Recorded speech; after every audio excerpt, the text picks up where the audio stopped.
আমরা আজকে কোথায় যাচ্ছি? দাওয়াতে যাচ্ছ? ল্যাপটপ হাতে করে নিয়ে কেন? ইন্টারনেট স্পিড স্লো, এই জন্য আপলোডিং এর কাজ ঘন্টার পর ঘন্টা চাপায় রাখা লাগতেছে। ফোনটা আমি লাগাই দিচ্ছি। ওটা লাগাই তো ওই পাশে সিগারেট। বাংলাদেশে বেড়াতে আসার পর থেকে ভাইয়ের বিয়ে তো গেল, তারপর থেকে শ্বশুর বাড়িতে খুব সুন্দর আমাদের দিনকাল কাটছে শ্বশুর বাড়ির সবার সাথে। তার উপরে আবার বন্ধু বান্ধব যারা আছে তাদের সাথেও ঘোরাফেরা হচ্ছে। তো আপনাদের সবার প্রিয় পেটুক কাপলের সাথে আমরা আজকে যাব আমাদের আর এক ফ্রেন্ড আদনানের গ্রামের বাড়িতে। তো সেখানে আমাদের খাওয়া দাওয়া আড্ডা সবকিছুই চলবে। এরপরে আমি আদনানদের গ্রামেরই একটা তাঁতের মেশিন, সেটা আমার জীবনে প্রথম দেখা, সেই অভিজ্ঞতা আপনাদের সাথে শেয়ার করব। এদিকে বিয়ে বাড়ির খাদিমদারি হচ্ছে আদনান। মনে করো বৃষ্টি। হ্যাঁ, আবার সাইড চলে আসবে তো ইচ্ছা। হ্যাঁ, তোমার চ্যানেল একটু বলে দাও। মাহো, ঈদ মুবারক। ঈদ মুবারক। অনেকদিন পরে দেখলাম, অনেক বছর পর। অনেক বছর পর, অনেক বছর পর, অনেক দিনও পার হয়ে তার কয়দিন পর আসলে। ওটা তো রেকর্ড নাই, কালকে রাতে তো রেকর্ড নাই, ওটা অফ ক্যামেরা ছিল, এটা ইন ক্যামেরা। হ্যাঁ হ্যাঁ, কালকে রাতে রেকর্ড হয় নাই মাহকে। না না, হ্যাঁ মিস করে গেছি, মানে আড্ডা হয়েছে বাট ভিডিও হয় নাই। হ্যাঁ, এই যাই বৃষ্টি অনেকদিন পরে দেখলাম, অনেক অনেক অনেক বছর পরে। এটা কি? হ্যালো অনিক। নদী নদী। হ্যাঁ আমি ভালো আছি, অনেক কেমন আছো? অনেকের নাকি অনেক ফ্যান ফলোয়ার। হ্যাঁ লিফটে দেখা হয় সবার সাথে। হ্যাঁ লিফটে দেখা হয়। আর আপনাদেরকে অনেক বছর পরে দেখে আমারও খুব ভালো লাগলো। হ্যাঁ, অনেকদিন পরে দেখা। এবার অনেকের বিয়ে খাইতে আমরা চিন্তা ভাবনা করছিলাম খাবো। অনেক সেজন্য তোমার চ্যানেলে বলে দাও যে অনেকের জন্য বিবাহযোগ্য মেয়ে থাকে, মেয়ে খুঁজছি। তাহলে অনেকের জন্য যোগাযোগ করার জন্য আর কি। অনেকজন বলছে কিন্তু কাজ হয়নি। আচ্ছা, এটা বৃষ্টি, এটা টাকি মাছ ভর্তা। ও ওয়াও। আর এটা কি? এটা এটা পালং শাক ভর্তা। পালং শাক কি শাক? লাউ লাউ লাউ লাউ লাউ শাক। ও লাউ শাক। আজকে আমরা আদনানদের বাসায় আসছি হচ্ছে কালকে বলেই ভর্তা শাক ভাজি এসব খাবো বলে। সেই আমার পেটে এত ভাত কে তুলছে। কোনো মাংস হবে না, কিচ্ছু না, ভাত আর ডাল। সেখানে ভাবি যদি আর কিছু ভাত আর ডাল ছাড়া করে, এটা ক্রেডিট ভাবি। লেবু কই আমার আদনান?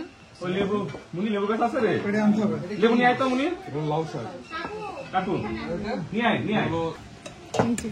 পাতলা মুরগির সালুন।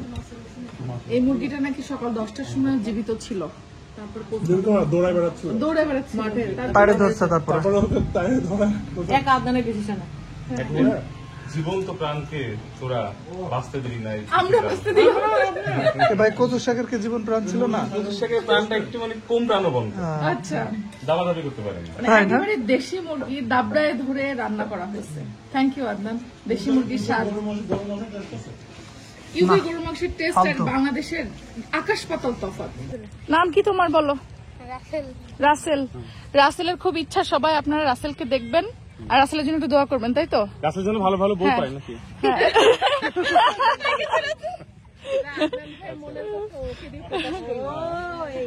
ও আদনান, তোমার মনের কথা বলে দিচ্ছ। আচ্ছা, আদনানের জন্য মেয়ে দেখতেছি আমরা। হ্যাঁ, আর আমাকে যেমন দেখা যাচ্ছে আমি তার থেকে একটু লম্বার ফর্সা আর চুল আছে, মানে আসলে ওই বৃষ্টির ক্যামেরা একটু প্রবলেম, তো ওই জন্য একটু কালো দেখা যাচ্ছে। হ্যাঁ, আসলে আদনান সুন্দর ফর্সা, তো আমরা মেয়ে খুঁজছি, পাত্রী খুঁজছি। আর আমাদের গ্রামের এখানে হচ্ছে বিস্তৃত শস্য ক্ষেত, এদিকটায় আসো। আমরা আজকে আসছি হচ্ছে আমাদের সব ফ্রেন্ড সার্কেল গ্রুপ মিলে আদনানের গ্রামের বাসায়, একেবারে ভাত ভর্তা এবং গ্রামীণ মানে শাকসবজি সেসব দাওয়াত খাইতে, যেগুলো হচ্ছে আদনানের ভাবি রান্না করছিল। খাওয়া দাওয়ার পরে আমরা আসছি হচ্ছে ধান ক্ষেত ঘুরতে। গ্রামের এই যে ঘ্রাণটা, উফ, সেই রকম একটা লাগে, মানে গরম বাট একটা সুন্দর বাতাস, এবং এই গরমের মধ্যে অন্যরকম একটা ঘ্রাণ আছে।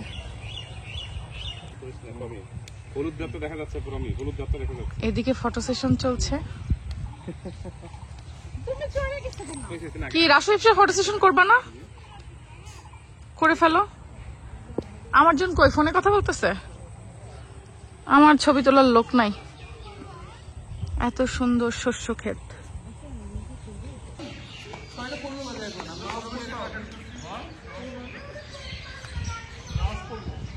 হলো মাকু, আচ্ছা মানে এইটার যে এইটা বলে একটা ববিন। ববিন, হ্যাঁ ওই যে মেশিনেও থাকে ববিন, ছোটটা। এটা তাঁতের মেশিনের জন্য বড়টা। আমি তাঁতের মেশিন ফার্স্ট টাইম মানে বাস্তবে দেখতেছি। এর আগে তো এমনিতে ভিডিওতে সবসময় দেখছি, বাট তাঁতের মেশিন আমি ফার্স্ট টাইম বাস্তবে দেখতেছি। হ্যাঁ হ্যাঁ, না আমাদের এলাকায় নাই, আমাদের এলাকায় এটা নাই।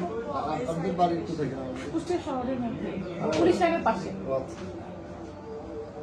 এটা তো মাকু বলে তাই না এটারে? এই যে মাকু বলে, আচ্ছা তো মাকু বলে, আর ওইটার ববিন বলে আর কি। হ্যাঁ, ববিন চিনি, ওই কাপড় সেলাই করা মেশিনের ছোট ববিন হ্যাঁ, থাকে। ছোট ববিন। হ্যাঁ, এটা বড়, এই আর কি। হ্যাঁ, এটা বড়। হ্যাঁ আচ্ছা, এইটা পাওয়ার লুম বলে, যেহেতু ইলেকট্রিসিটি চলে, পাওয়ার লুম বলে। হাতে তার আর নাই, তার এখন না, সব হাতে মেশিন, এখন সব মেশিন। সব মেশিন। হ্যাঁ জোরে শব্দ হবে। হ্যাঁ, ওকে। এই কয়েকদিন ঈদের জন্য বন্ধ আছে তো, এই জন্য জাম হয়ে গেছে।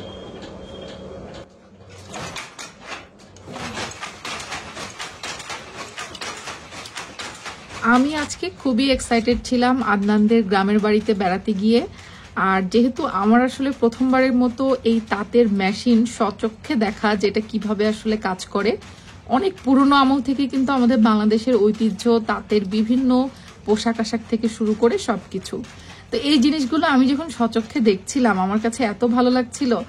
আর আমি ওনার কাছ থেকে শুনে নিচ্ছিলাম যে এই জিনিসটা আসলে কিভাবে ওয়ার্ক করে।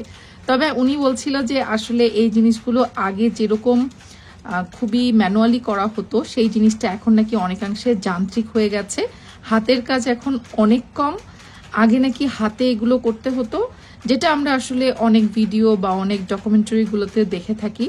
বাট বাস্তবে নাকি এখন বেশিরভাগই যান্ত্রিক বা মেশিন চালিত হয়ে গেছে। শুধুমাত্র সুতাগুলো ভরে দাও আর মেশিনটা স্টার্ট করে দাও, তাতেই নাকি এরকম সুন্দর করে শাড়ি, লুঙ্গি থেকে তাঁতের অন্যান্য কাপড় চোপড় সবকিছু তৈরি হয়ে যায়।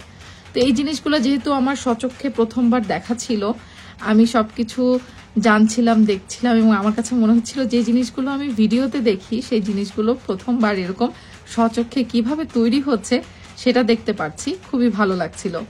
তো আসলে গ্রামের এই ঐতিহ্যগুলো এখন পর্যন্ত আমাদের কাছে মনে হয় যে আত্মার সাথে মিশে আছে, তাই না? আচ্ছা, আজান হচ্ছে এখন, তাহলে সবাইকে আল্লাহ হাফেজ।